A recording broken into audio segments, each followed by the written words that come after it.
তৃণমূলের প্রার্থী তালিকা প্রকাশের পরে রানাঘাট লোকসভা কেন্দ্র নিয়ে প্রতিক্রিয়া দিলেন বিজেপি প্রার্থী জগন্নাথ সরকার। ব্রিগেডের জনগর্জন সভা থেকে রাজ্যে 42টি আসনে লোকসভা প্রার্থী ঘোষণা করল তৃণমূল। একের পর এক চমকও ছিল সেই প্রার্থী তালিকায়। তবে রানাঘাট লোকসভা কেন্দ্রে সদ্য বিজেপি থেকে তৃণমূলে যোগদান করা রানাঘাট দক্ষিণের বিধায়ক ডক্টর মুকুটমণি অধিকারীকে প্রার্থী নির্বাচিত করেছে তৃণমূল কংগ্রেস। যদিও তার সঙ্গে প্রতিদ্বন্দ্বিতা করছেন বিজেপির রানাঘাট লোকসভা কেন্দ্রের প্রাক্তন সাংসদ জগন্নাথ সরকার। সুতরাং এই বছর ভোটের লড়াই হাড্ডাহাড্ডি হবে বলে মনে করছে রাজনৈতিক মহল। তার কারণ ডক্টর মুকুটমণি অধিকারী এবং জগন্নাথ সরকারকে নিয়ে বিজেপির অন্তর্কলহ এর আগেই প্রকাশ্যে এসেছে। তারপরেই মুকুটের দলবদল অনেকটাই রাজনৈতিক পরিসংখ্যান পরিষ্কার করে দিয়েছিল রানাঘাট লোকসভা কেন্দ্রে তার প্রার্থী হওয়ার কারণ। তবে তৃণমূলের প্রার্থী তালিকা প্রকাশ হওয়ার পরই রানাঘাট লোকসভা কেন্দ্রের তৃণমূল প্রার্থী ডক্টর মুকুটমণি অধিকারীকে স্বাগত জানিয়ে বিজেপি প্রার্থী জগন্নাথ সরকার বলেন, অন্য কেউ ভোটে দাঁড়ালে হয়তো জয়ের ব্যবধানটা 1 লক্ষ হতো, তবে মুকুট ভোটে দাঁড়ানোর কারণে ব্যবধানটা 2 লক্ষ পেরিয়ে যাবে। কারণ সাধারণ মানুষ তৃণমূলের দুর্নীতি এবং তাদের হিংস্রতা চোখের সামনে দেখেছে। শুধু তাই নয়, মুকুটমণি অধিকারীকে অনভিজ্ঞ, অপরিণত, লোভী রাজনৈতিক ব্যক্তিত্ব হিসেবে অভিহিত করেন রানাঘাট লোকসভা কেন্দ্রের বিজেপি প্রার্থী জগন্নাথ সরকার। তিনি নিজের জয়ের ব্যাপারে 100% নিশ্চিত। তিনি বলছেন, মুকুটমণির বদলে অন্য কেউ যদি প্রার্থী হতেন তবে ব্যবধানটা হয়তো কিছুটা কমতো, কিন্তু মুকুটমণির সঙ্গে জয়ের ব্যবধানটা বাড়বে। এখানেই তিনি থেমে থাকেননি।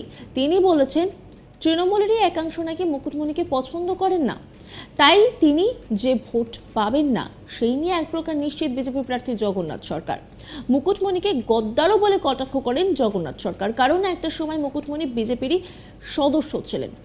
দল তাকে ক্ষমা করবেন না বলেও জানান তিনি। তিনি কি বলছেন শোনাবো আপনাদের। খুবই স্বাগত জানাই। সম্মুখ সমরে লড়াই হবে, তবে এই লড়াই অসম লড়াই।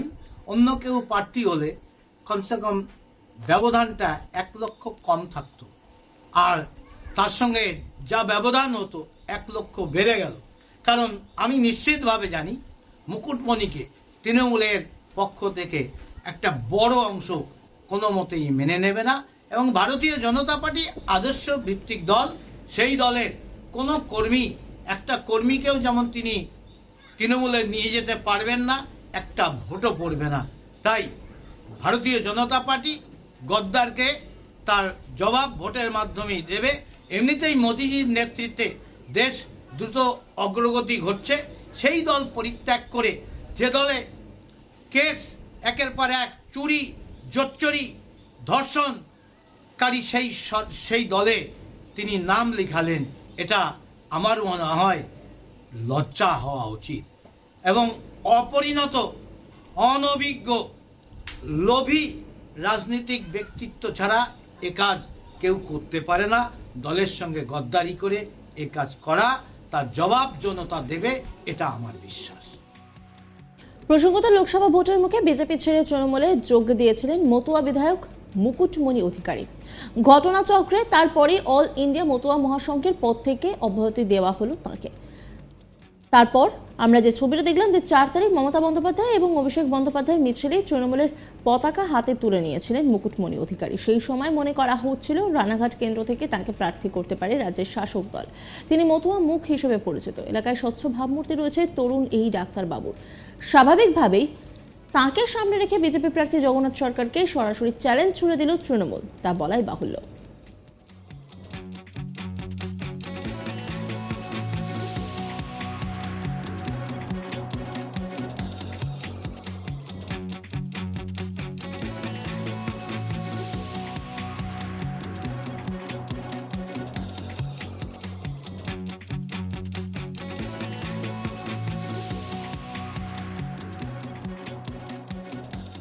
তৃণমূলের প্রার্থী তালিকা প্রকাশের পরই রানাঘাট লোকসভা কেন্দ্র নিয়ে প্রতিক্রিয়া দিলেন বিজেপি প্রার্থী জগন্নাথ সরকার। ব্রিগেডের জনগর্জন সভা থেকে রাজ্যের 42টি আসনে লোকসভা প্রার্থী ঘোষণা করল তৃণমূল। একের পর এক চমকও ছিল সেই প্রার্থী তালিকায়। তবে রানাঘাট লোকসভা কেন্দ্রে সদ্য বিজেপি থেকে তৃণমূলে যোগদান করা রানাঘাট দক্ষিণের বিধায়ক ডক্টর মুকুটমণি অধিকারীকে প্রার্থী নির্বাচিত করেছে তৃণমূল কংগ্রেস। যদিও তার সঙ্গে প্রতিদ্বন্দ্বিতা করছেন বিজেপির রানাঘাট লোকসভা কেন্দ্রের প্রাক্তন সাংসদ জগন্নাথ সরকার।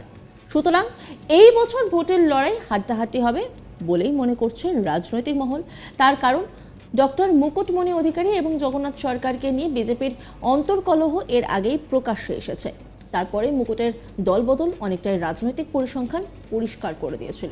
রানাঘাট লোকসভা কেন্দ্রে তার প্রার্থী হওয়ার কারণ, তবে তৃণমূলের প্রার্থী তালিকা প্রকাশ হওয়ার পরে রানাঘাট লোকসভা কেন্দ্রের তৃণমূল প্রার্থী ডক্টর মুকুটমণি অধিকারীকে স্বাগত জানিয়ে বিজেপি প্রার্থী জগন্নাথ সরকার বলেন, অন্য কেউ ভোটে দাঁড়ালে হয়তো জয়ের ব্যবধানটা 1 লক্ষ হতো, তবে মুকুট ভোটে দাঁড়ানোর কারণে ব্যবধানটা 2 লক্ষ পেরিয়ে যাবে। কারণ সাধারণ মানুষ তৃণমূলের দুর্নীতি এবং তাদের হিংস্রতা চোখের সামনে দেখেছে।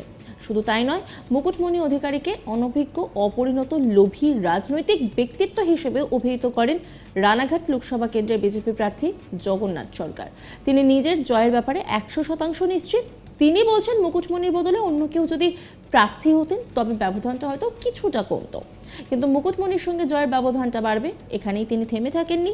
তিনি বলছেন, তৃণমূলেরই একাংশ নাকি মুকুটমণিকে পছন্দ করেন না, তাই তিনি যে ভোটে পাবেন সেই নিয়ে এক প্রকার নিশ্চিত বিজেপি প্রার্থী জগন্নাথ সরকার। মুকুটমণিকে গদ্দারও বলে কটাক্ষ করেন জগন্নাথ সরকার, কারণ একটা সময় মুকুটমণি বিজেপিরই সদস্য ছিলেন। দল তাকে ক্ষমা করবেন না বলেও জানান তিনি।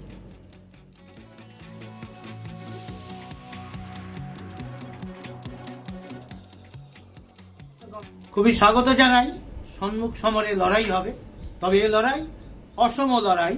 অন্য কেউ প্রার্থী হলে কমসে কম ব্যবধানটা 1 লক্ষ কম থাকতো, আর তার সঙ্গে যা ব্যবধান হতো 1 লক্ষ বেড়ে গেল।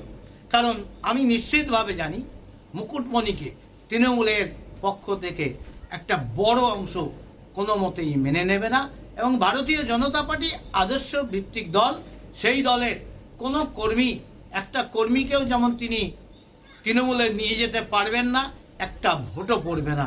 তাই ভারতীয় জনতা পার্টি গদ্দারকে তার জবাব ভোটের মাধ্যমেই দেবে। এমনিতেই মোদিজির নেতৃত্বে দেশ দ্রুত অগ্রগতি ঘটছে। সেই দল পরিত্যাগ করে যে দলে কেস একের পর এক, চুরি, জোচ্চুরি, ধর্ষণকারী সেই দলে তিনি নাম লিখালেন, এটা আমার মনে হয় লজ্জা হওয়া উচিত। এবং অপরিণত, অনভিজ্ঞ, লোভী রাজনৈতিক ব্যক্তিত্ব ছাড়া এ কাজ কেউ করতে পারে না। দলের সঙ্গে গদ্দারি করে এ কাজ করা, তার জবাব জনতা দেবে, এটা আমার বিশ্বাস। একটা ছোট্ট ঘোষণা করব, কিছু সংগঠন রয়েছে,